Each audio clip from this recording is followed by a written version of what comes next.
Hey guys, this is Captain Fruit reporting for today, and today I'm going to be giving my top 3 and bottom 3 comics for June 7th, 2022.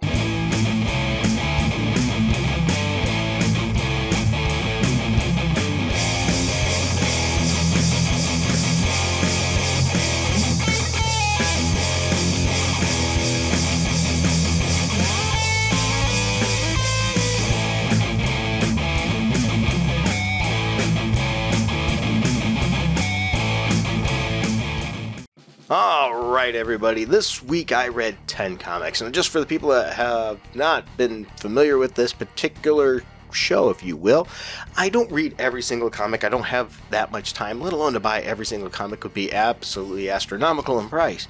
So what I do is I pick out comics that I think look interesting and read those. I don't particularly look for ones that I think are going to be bad. Sometimes I give ones a chance, though, that I think might be bad, because sometimes you might be pleasantly surprised, and then based off of what I read, I give my view. So here I go. I'm going to first start with the top 3. So number 3 out of the top 3 I gave to Flashpoint Beyond number 2. Now if you hear any papers right now, that's because that's my notes. I give notes to myself so I don't forget. This is number 2 of a 6-part series. I gave it a 7.8 out of 10. Once again, that's Flashpoint Beyond. I thought the art was good and the story kept me interested, and it makes me want to read the next issue, and that's always a good sign when you want to read the next issue. Alright, the number 2, definitely one I think you should get, and that was Batman Killing Time number 4 out of 6. I gave this an 8.2 out of 10. And if you're familiar, I don't give a lot of 8s and pluses. They have to be really good to hit that mark. I thought the art was really good in this issue, and I really am finding the story to be interesting. I like that, and I like the characters and how the characters are written in this story. So this one has been keeping me interested all the way through, and if you haven't been getting it, I recommend going to your local comic shop and picking up issues 1 through 4 and checking them out for yourself. Alright, this next one, this is the top one. This is a surprise to me. I didn't expect this one to be at the top of the heap, to be honest with you. But it was. So once again, why I try to pick up a good amount of different ones to see what the overall honest outcome is with that. And that would be my number 1 pick, Dark Crisis number 1 of 7. Yeah, I gave this an 8.4 out of 10. I thought the art was good, and I thought the story was solid. And you know that things are going to revert back to normal. Let's be honest. These characters are not going to be the Justice League forever. The Justice League is going to come back. I don't think they're hiding that really here.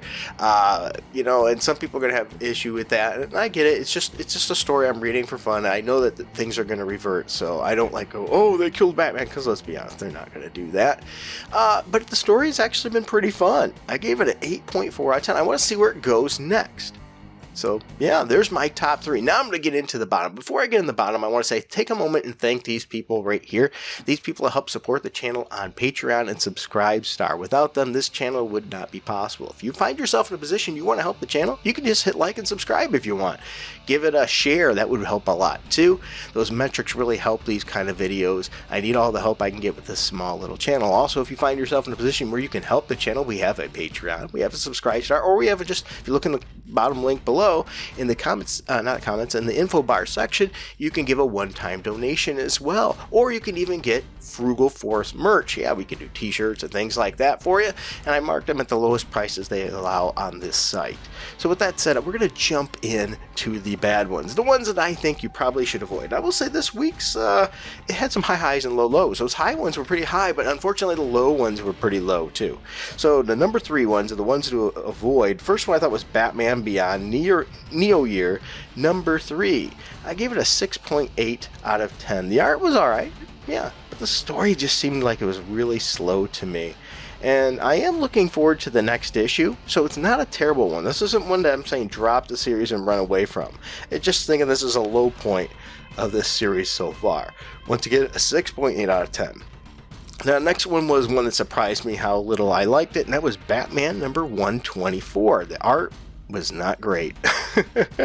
The main story was okay at best, but you can tell all the way through that this was a filler issue. It just was. There was no real direction here. Sometimes comics get that when they're shifting, or they need a little bit of time to get the next crew ready or the next storyline. You're going to get like a story they pull out of a drawer, or they get somebody else to do something. It's just a one-issue story. And this was one of those. It just wasn't anything special. It wasn't terrible. It just wasn't anything really special. And they give you a Poison Ivy story at the end, which is to help promote the Poison Ivy issue that was also out there. And overall, it was okay. So I give this book a 6.7 out of 10. Now, the next one's one I think I'm very disappointed. I've been continuously disappointed in this series. It has not measured up, and so this is what I think at this point is void. If you were buying it, this was making me want to drop the series entirely. And it's not just because this one issue; it's just a culmination of underwhelming issues, and that's Venom number 8. Yeah, Venom number 8. The art was okay, yeah, but the story, the story. But you know what? I gave this, by the way, a 6.5 out of 10. The story, it just can't get into it. I don't like the direction. It's like they're taking Venom into... it seems like they're stretching the Venom lore too far. I think they've done too much with it. They should have kept it a lot more simplistic, and they just keep adding more to it. And Ewing here, I just think takes it too far out, and it just doesn't do the character justice. I'm not liking it. But you know what? That's my views, not yours. I gave this one, once again, a 6.5. I would skip this whole entire series, personally. I haven't been really enjoying it. I don't know why I keep giving it a chance with hope.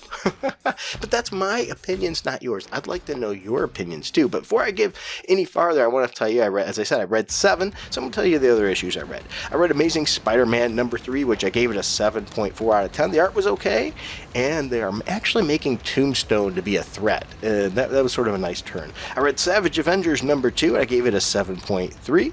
I thought the art was decent. The story is pretty good.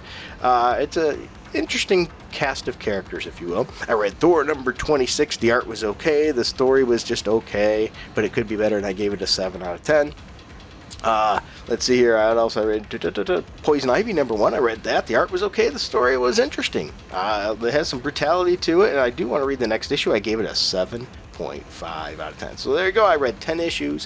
What did you read? What should I have read? What do you recommend I put on my pull list? What do you want me to read for the next top 3 and bottom 3 for the next video that I put up there? I'd love to hear it. Until then, thank you for spending your time with me, and keep it frugal.